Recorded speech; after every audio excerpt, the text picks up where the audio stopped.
Okay. Are we doing this, guys? Are we doing this for real? Is this it? After, let me check, how many years? The last video I posted on this channel was 3 years ago. Boyfriend tries mostly Canadian drinks for the first time.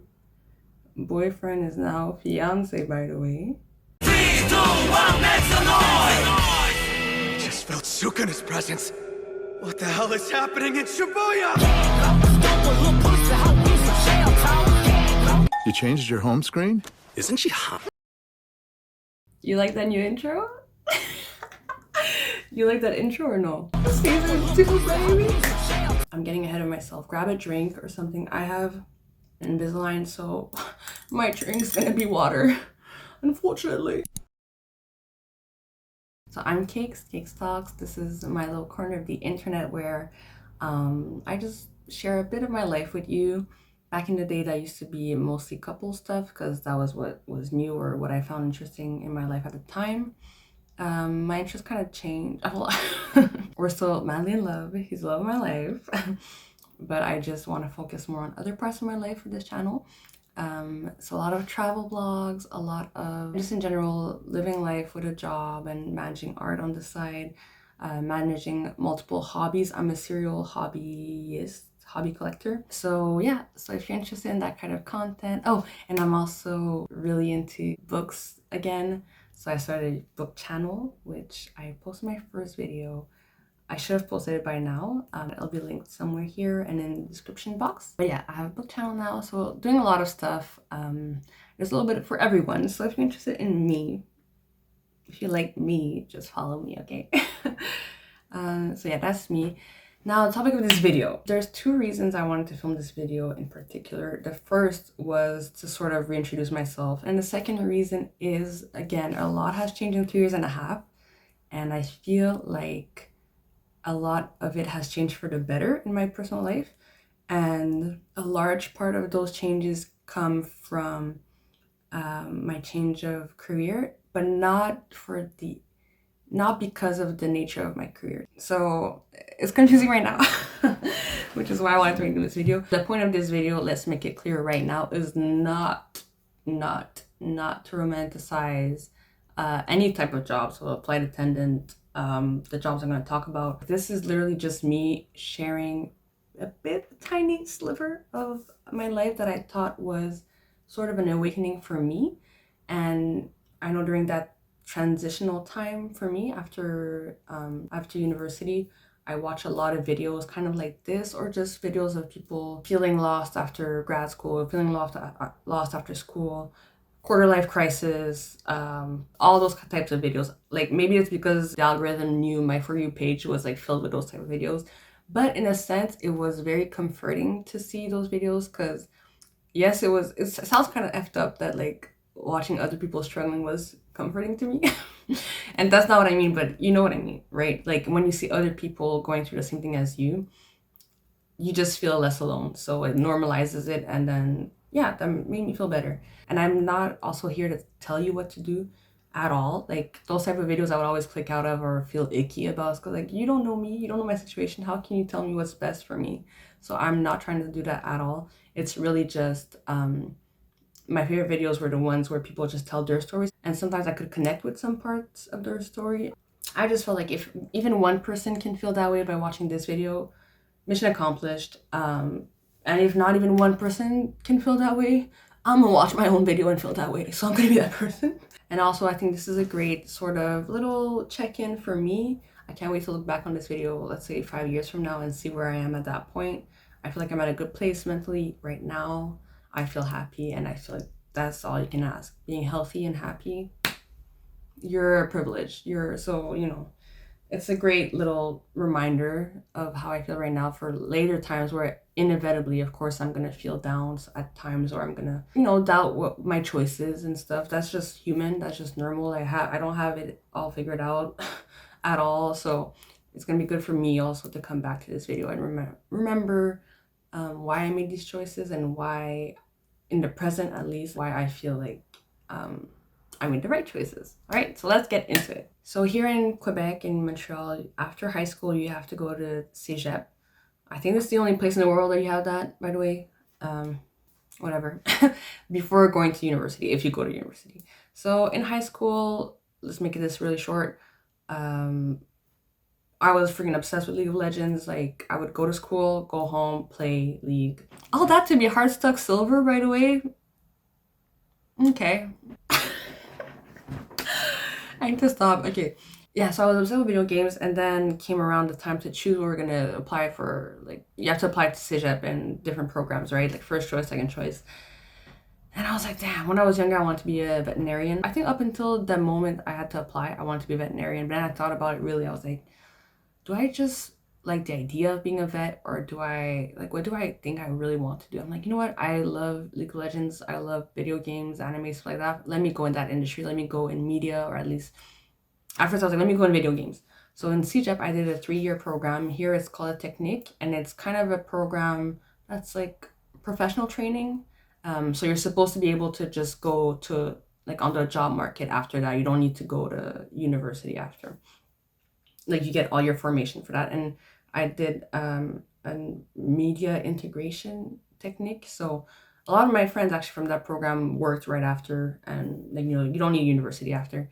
And in that program, it's very much like you touch a lot of different, it's like a generalist program. You touch a lot of different parts of media, but mostly programming, video game design. We had some, like, you know, artsy classes like drawing, because in case you want to go in character design and whatnot.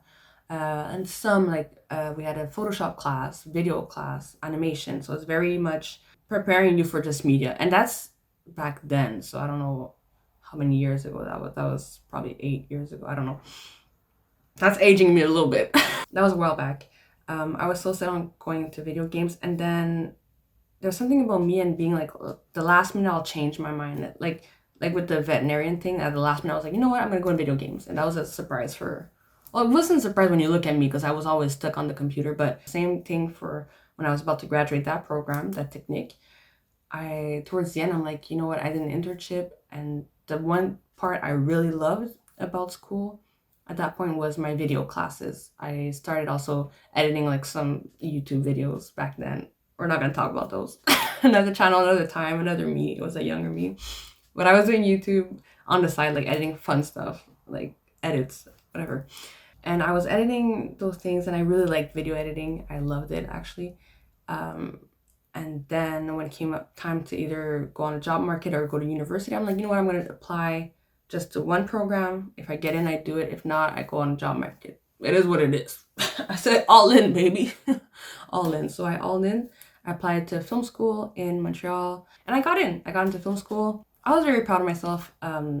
Yeah, I got in. Fast forward again, because it's gonna be long if I talk about my whole, like, even already now I skipped a lot of stuff, but basically 2021, I think, like, during the pandemic, I graduated film school. But I actually really loved all of the things I learned, and I already had a deep love for film. That's one of the main reasons I started learning Korean back in the day, was because of Korean films. Some of my favorite films are Korean films. Yeah, if you don't know, if you're like one of the new viewers, I speak Korean, kind of intermediate. I've been studying for years, but it's on and off, so I'm still not fluent.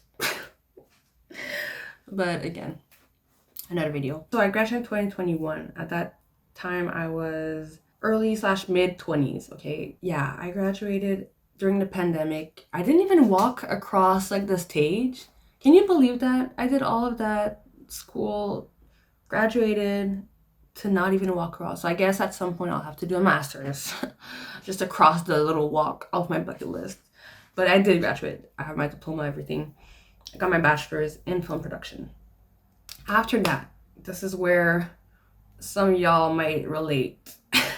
Or from my experience and from all the videos I've watched, maybe it's my For You page, but I think a lot of people experience this post-graduation, like post-undergrad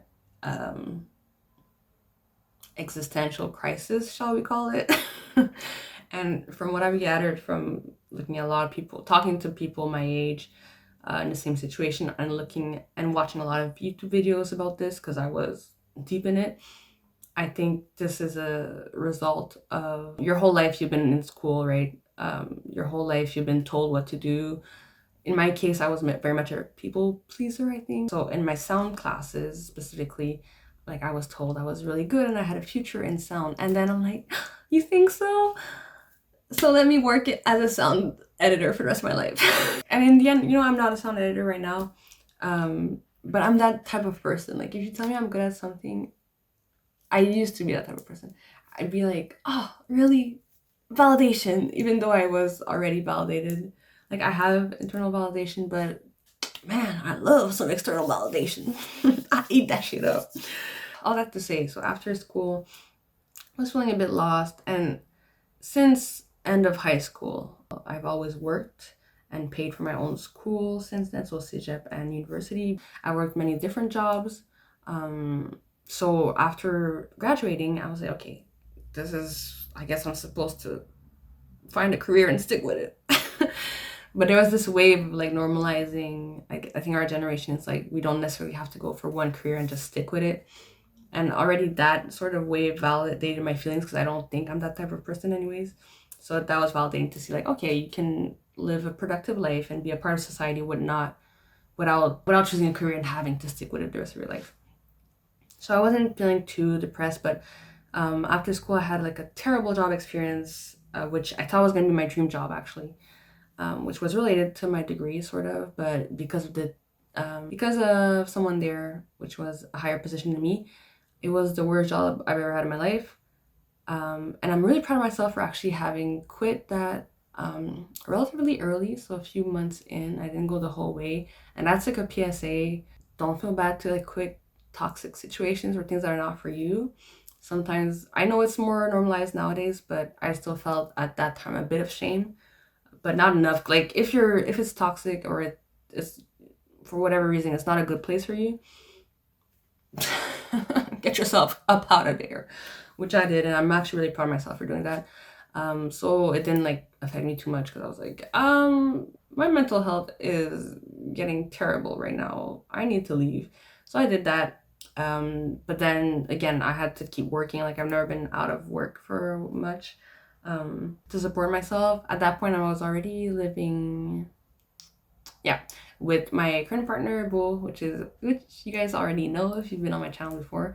So that's another privilege I have, no matter what, we're two paying bills together and stuff. So I do have that safety net. And even then, I'm in my hometown, I have my parents, they'll always take me back in, so a lot of safety nets, right? It's not like I'm privileged in the sense, again, I don't have kids. I wasn't about to go on the streets if I didn't find a job, right? So I still had the luxury to look at some jobs, but I was still jumping from job to job, just not to be a burden to those people, to my now fiance, to my parents. After that job, I was doing some freelancing a bit and doing some money that way, but it's just, in the whole like 9 to 5 structure, I was getting very, very much drained mentally, and I could not see myself doing that for the rest of my life. So I was always looking for the next thing, always applying to stuff on LinkedIn and Indeed and stuff. And man, that is so hard. Like, when you get rejected, especially these days, I heard it's even harder than back then. So I feel for you if you're in that situation. Like, being surrounded by good people is the only thing that'll get you through it, honestly, and it's the best because people keep supporting you. But that was really hard. And then I had this one internship. I say it with a smile on my face because I feel like this is where the happily ever after started. So I was jumping from anything. I saw this post for a sound mixing internship. It was an observational internship, but it was with like an award-winning, amazing sound mixer, and it was paid. So at the same time, it's like, yes, this is interesting, and I'm still looking for what I want to do for the rest of my life. I have a lot of skills from my film production background, but none of them are applied, right? I saw a lot of theoretical stuff. I haven't been on the field much. I've worked with like startups and stuff on like editing stuff mostly, or doing production management a little bit, going on set for stuff, but not enough to be like, hey, I have this portfolio of projects I've been on. So I was still looking at internships. So I got this internship. I applied for it and whatnot. I met the mixer, got in. What a wonderful internship. So this is what I mean by sometimes it's just the people. It's not about the job, it's the people. The person I interned for taught me so much of obviously about mixing. Like it was one-on-one. So I was so privileged. When I still think about it, what a beautiful opportunity. So it was about 2 months. And during that time, every single day I would be shadowing this mixer and just learning so much about it. And something clicked. At that time, it didn't. But now that I think back, what a great mentor. Because towards the end of that internship, basically, I was already, again, thinking about my next gig. I'm like, okay, this is great. But either I'm going to go, use this. Even he was telling me, like, I can write your recommendation letter. So use this to start a career in sound mixing or sound, whichever, like start in sound. So in post-production sound, somehow at an entry level in a studio and make this my career. Or if not, then I need to find a job for something else in the meantime, until I figure out what I want to do. And honestly, I think the people-pleasing part of me was like, I got picked out of other people that are very much interested in sound mixing or sound editing, sound design, that they know already what they want to do. So I felt like I was I took that spot from those people. I didn't realize at the time that, no, I very much earned it because I interviewed the same way they all did. And, they saw in me a passion at the time that was for sound. Like, I really was passionate about sound. Like, in school, I was not a passion, but I was very much interested in sound and wanted to learn. So I got it fair and square. But there was this part of me, I guess it's imposter syndrome. I guess you can call it guilt, shame, I don't know. But I kept thinking, and even towards my mixer, towards the end, the mixer I was shadowing, like all this knowledge, I feel like would go to such waste if I didn't work in this field.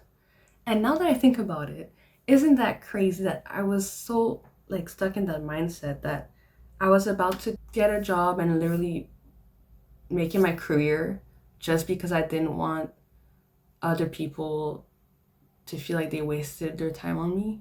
Like, this is my life.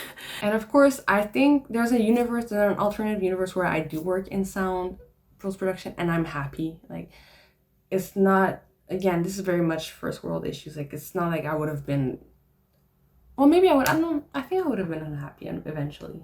Because, okay, let's rewind it back. So one thing that my mentor said during that time kept telling me was that sometimes he would stop mixing and look at me and just talk for a bit. And I was really like taking in his experience because I knew he was so experienced and the best in his field. So I really wanted to learn. And he's like, and he did a similar internship when he was young.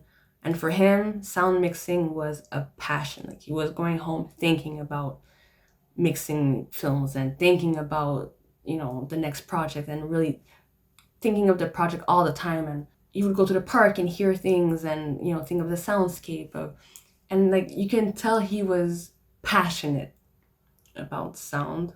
And he was telling me, like, if you're gonna be a mixer, you'd have to be very passionate about it for you to love this job, because it meant sometimes missing family dinners, missing Christmas parties and stuff because you're working on a project if you want it to be profitable. And he was telling me that, and I was like, at the time, I think I was lying to myself. My people pleasing part was like, I'm in this internship with this amazing sound mixer. Again, like, I can't let this go to waste. So yes, I'm prepared to do that for the rest of my life. And I really believed that at the time. But I think he saw it in me, or he knew that I was young and right, or I don't know. But what a great mentor, because eventually towards the end of the internship, they were asking me, so what are you going to do after this? Like, I can write you the recommendation letter, like reach out to me anytime. We had a great internship. So even though I had this in mind, like, I'm going to go in sound, I was trying to realize I'm not passionate enough to make this my career. I could do it and I know I'd be good at it, but that's just because I think I'm studious and I would want to be good at my job.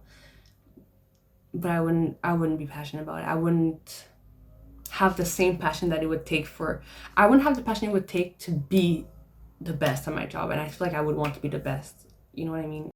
Sorry about that. My camera was full, so I had to empty it. I've been talking way more than I thought, so sorry, not sorry. And also, I realized I've been talking about my alternative universe, me working in sound editing, and the sound for this video is probably trash because I'm not using a mic. But listen, I said I was doing this impromptu because I had the energy and the motivation to film it right now. I was not about to set up my mic.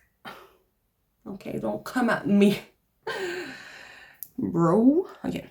And also don't come out of my room that's all messed up my covers just thrown on my bed and my plushie. So it is what it is. This is real me. If you can't accept me at my worst, you don't deserve me at my best. I'm craving a little snacky snack, but I can't because of my Invisalign.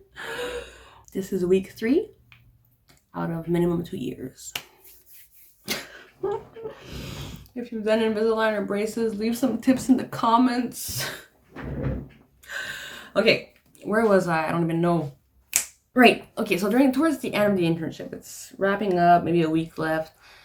Even before that, honestly, I've been still applying to a lot of jobs because a little part of me always knew. I was getting a bit older, more confident in myself. I'm not so much a people pleaser anymore. I still feel a lot of shame at this point because I'm in this wonderful internship. Nobody's asked me anything. It's not like, oh, you must work in this field after the internship. No, but I felt that way. Like I felt like I owed people that. And that was something I put on myself completely, or I guess society, or I don't know, but I was believing that for what? For what reason? What? So I was applying. And then when I was thinking of what jobs to apply to, and this is when the switch started to happen, so pay attention. I was thinking, let me recenter myself. So I've had many jobs, and which one did I hate the least? Because if you know me, once again, I do not like working. Who does? I know some people do.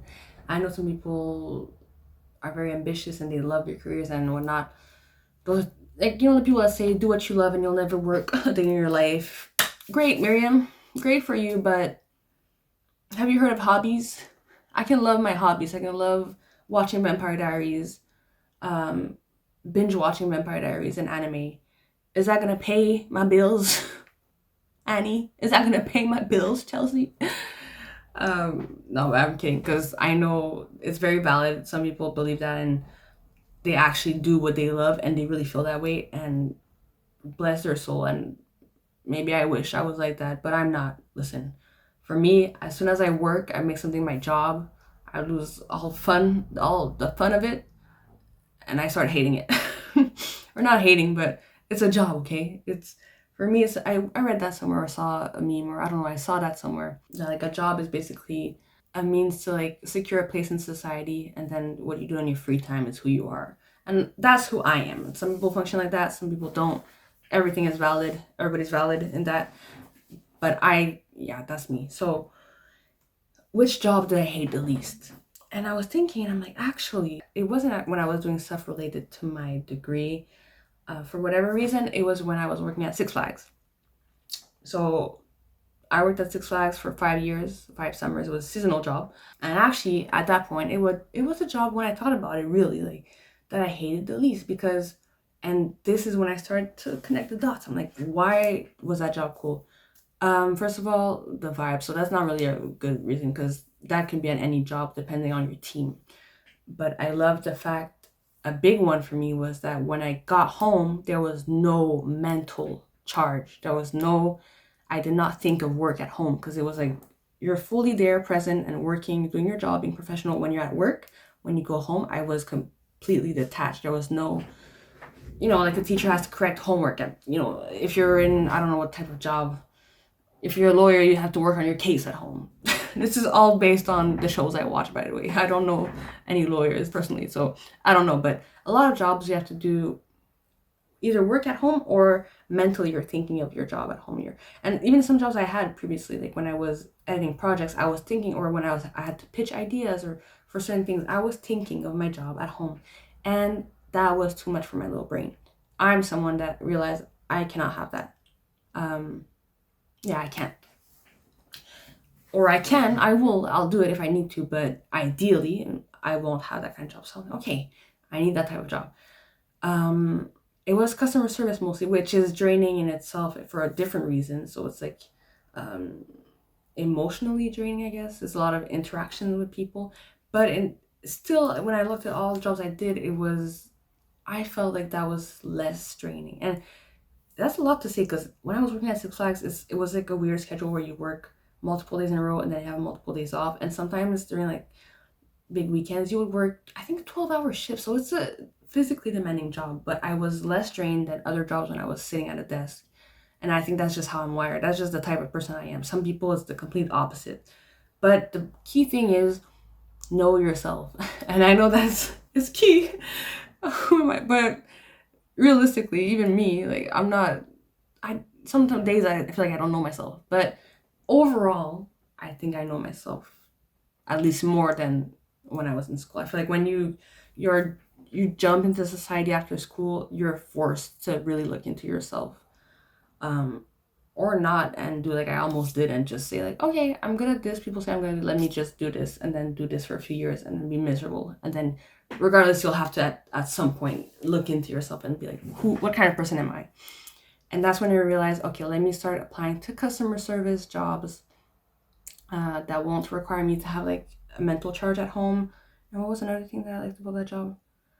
I think the human, like, sometimes it was a 12-hour shift, but it felt fast because I was doing, like, the human interaction helped in my case. I'm very much, I think, still an introvert, but I feel like, or maybe I'm a mix, because when I have human interaction and it's positive, like, it's really fun. I just get drained, but if it's for work, I'll do it. And then anyways, at home, I can detach, right? So that's when I started applying for a flight attendant position, because I think someone I knew was applying for that. And I'm like, you know what?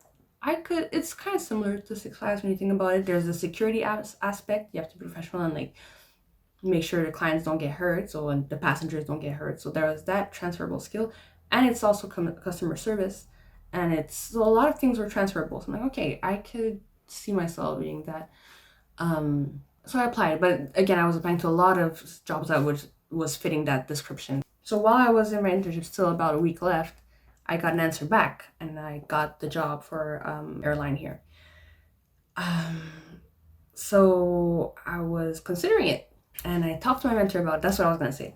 And I was like, he's like, oh, what are you going to do after this? And I'm like, well, I still need money. Like, I was being very candid. We were pretty candid with each other at that point. Like, I still need money regardless. So I just got a job as a flight attendant. I think I'll do that for a bit. Maybe just to travel, because I haven't traveled much at all, which it was true.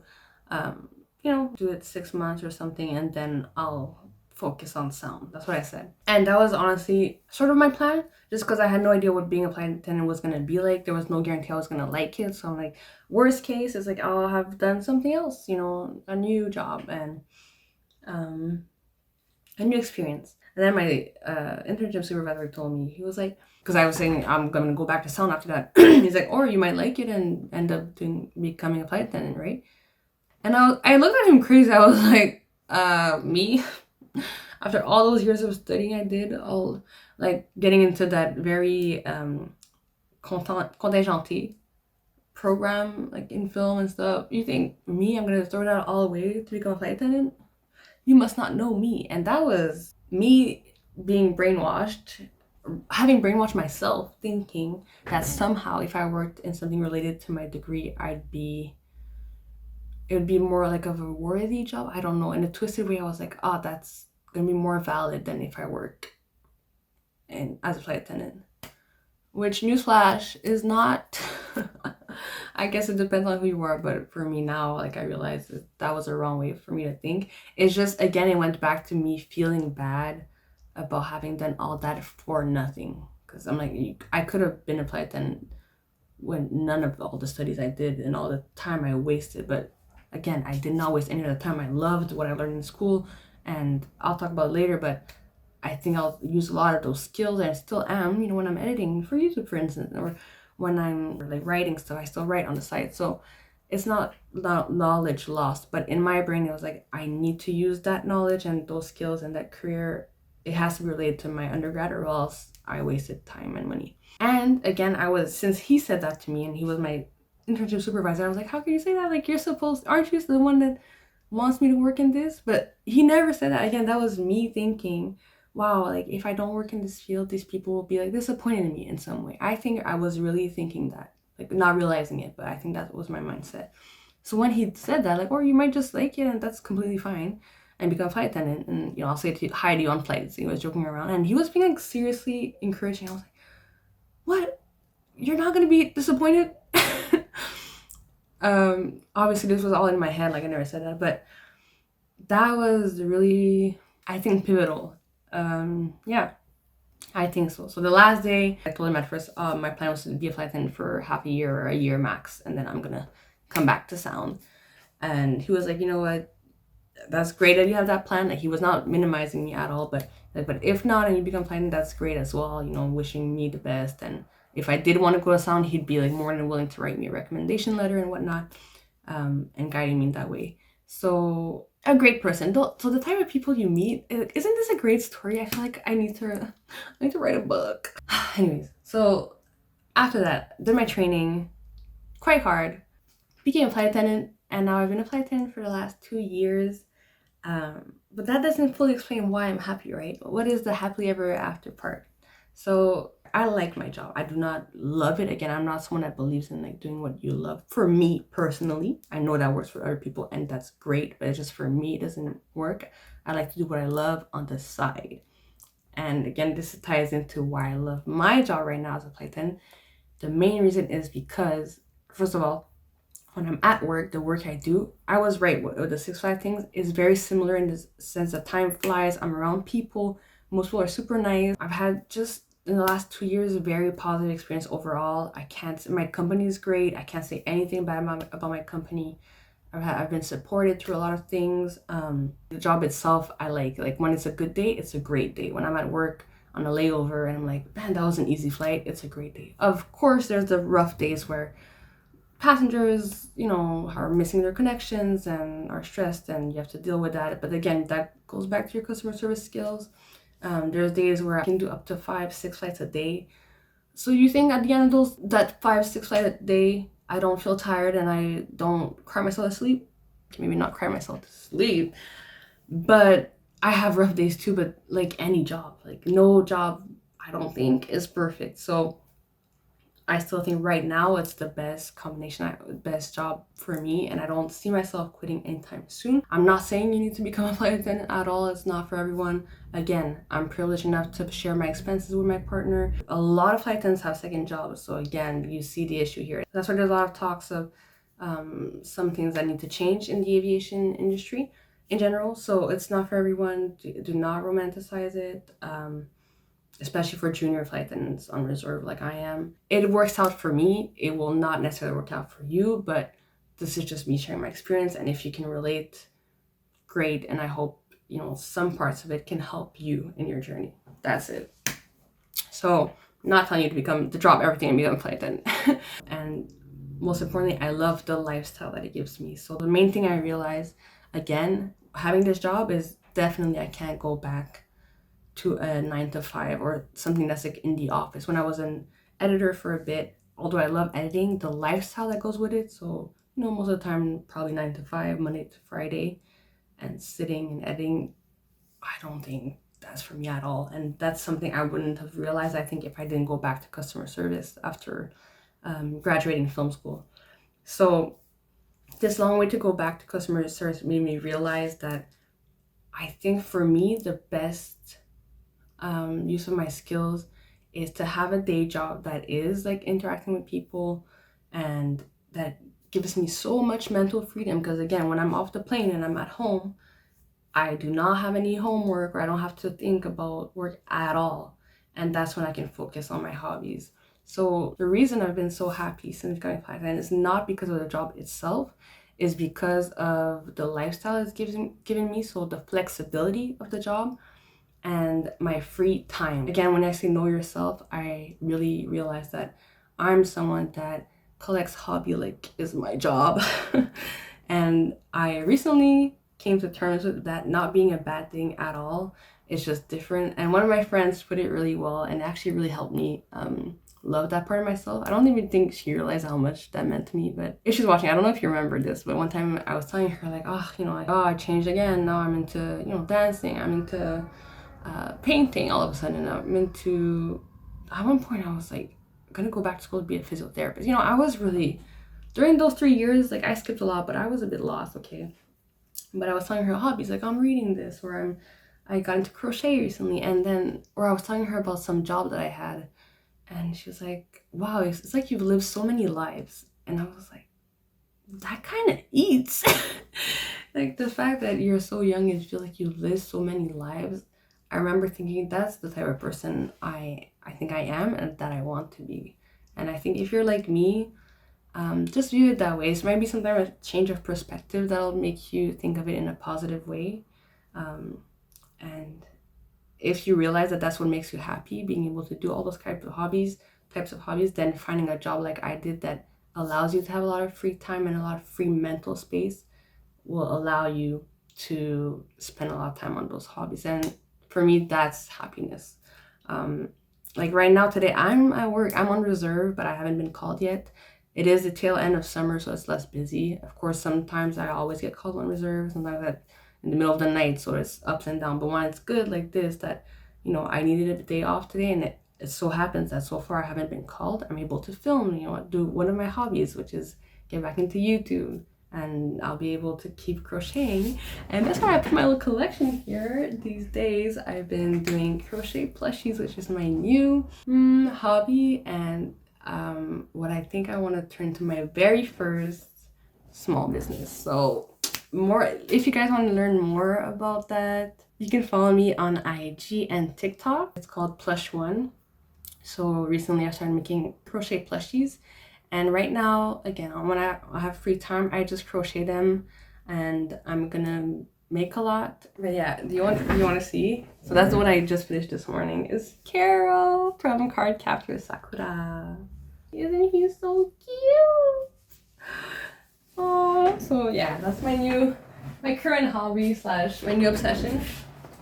And see, that's like doing stuff that I love, and my goal is next year, because right now I have the wedding and stuff to plan, but in 2025, towards the summer, like next year, I'm hoping to get into some conventions as an artist alley. So I'm gonna hopefully start that like little business. In the meantime, just growing on socials and crocheting and getting better at it. So that's my new little endeavor that, again, like I've been able to do because I have so much free mental space when I come home and so much free time. So that's why in the present I feel very happy, very fulfilled, very good. And I think another big thing is like surround yourself with people that are supportive of you. If you're like me and have a lot of hobbies and a lot of ideas, and sometimes follow them through, you get like really intense into one during a certain amount of weeks, months, years, and then just drop it and you go to the next.